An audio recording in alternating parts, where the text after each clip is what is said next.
ઉત્તરાયણ પર્વને હવે ગણતરીના દિવસો બાકી છે ત્યારે સુરતમાં પોલીસે બાઇક ચાલકોની સેફટીને ધ્યાનમાં રાખીને બાઇક પર સેફટી ગાર્ડ લગાવીને તેમની સુરક્ષા સુનિશ્ચિત કરી છે। સુરતની રાંદેર પોલીસે જિંદગી જીવદયા અભિયાન ટ્રસ્ટ અને રાંદેર પોલીસની ટીમે અડાજણ ઋષભ 4 રસ્તા વિસ્તારમાં રાહદારીઓ પસાર થઈ રહ્યા હતા તેમને બાઇક પર સેફટી ગાર્ડ લગાવીને ઉત્તરાયણના પર્વ દરમિયાન કઈ રીતે સાવચેતી રાખી શકાય તે અંગે માર્ગદર્શન આપવામાં આવ્યું। આ સાથે જ ઉત્તરાયણ પર્વમાં ઘાતક ચાઇનીઝ દોરીનું જો વેચાણ થતું હોય તો તાત્કાલિક પોલીસને જાણ કરવા માટે પણ સમજાવવામાં આવ્યું।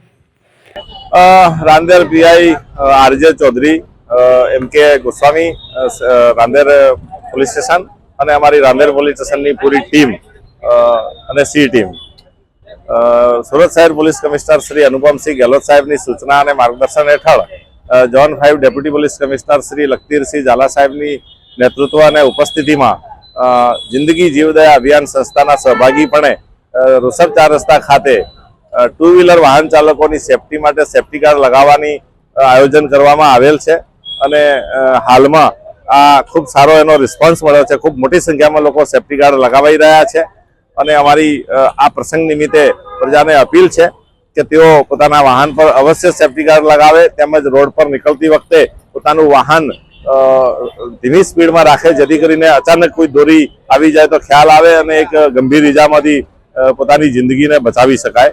સાથે સાથે આ જે સંસ્થા છે જિંદગી જીવદયા અભિયાન એ સંસ્થા ઘાયલ પક્ષીઓની પણ સારવાર ને બચાવ કાર્ય કરી રહેલ છે જેથી કરીને આપના ધ્યાનમાં કોઈ આ પ્રસંગે કોઈ ઉત્તરાયણના તહેવાર નિમિત્તે કોઈ ઘાયલ પક્ષી દોરીથી થયેલ હોય અને આવો કોઈ બનાવ ધ્યાનમાં આવે તો સંસ્થાનો અવશ્ય સંપર્ક કરી અને આ પક્ષીની જિંદગી બચાવવામાં આપ સહભાગી બની શકશો। તો આ બાબતે યોગ્ય આપ કાળજી લેશો। ધન્યવાદ।